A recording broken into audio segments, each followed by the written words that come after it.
What's the correct way to sharpen a knife? Click like and follow and let's get into it. My preference for sharpening knives has always been to use Japanese water stones. And as the name suggests, it's the water that lubricates them. That's why it's in this tub here that's been soaking with water for about 10 minutes. And actually, as we go on, we're going to continue to just put water on it like this. So I'm going to start out with the 800 grit, I'm going to go to the 1200 and then the 6000. So let's get on with it. First of all, take your knife, and if it's got a flat ground bevel like mine, it will very simply click into place. And we're going to go in a slicing motion like this 10 times.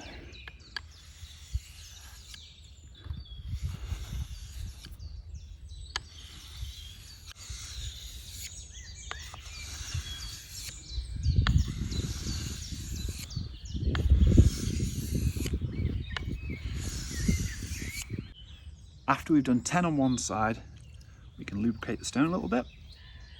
And we're going to turn the knife around and do the same motion, only backwards, 10 times. And the reason we do 10 times each side is so that we can keep this bevel true and running straight. If we were to do 20 on one side and 5 on the other and consistently do this, that middle edge would start to lean to one side. So you may need to do more than 10 times on each side, but if we just do it in sections of 10, we know that we can keep the edge of this knife true.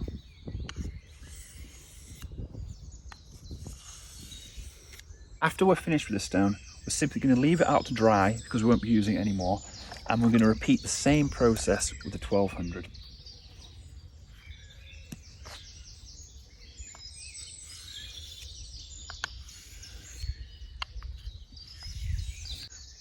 In between going from one stone to another, we simply look down the edge of the knife to see if we can see any light reflecting back from any little nicks. Now, this was in really good shape.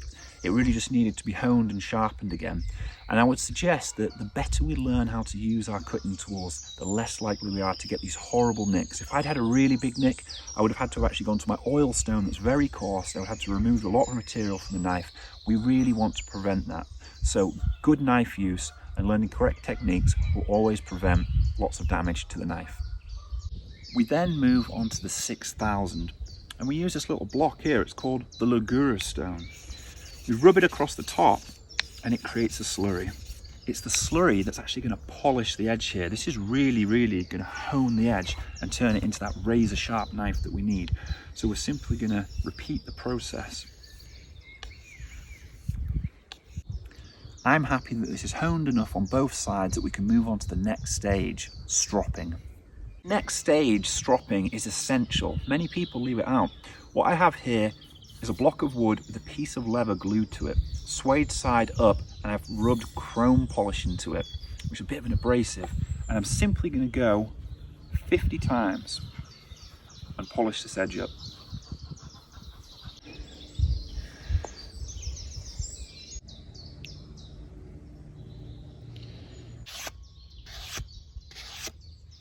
Razor sharp. If you've liked this, please click like and follow. You could even book a course. Thank you. I look forward to seeing you again.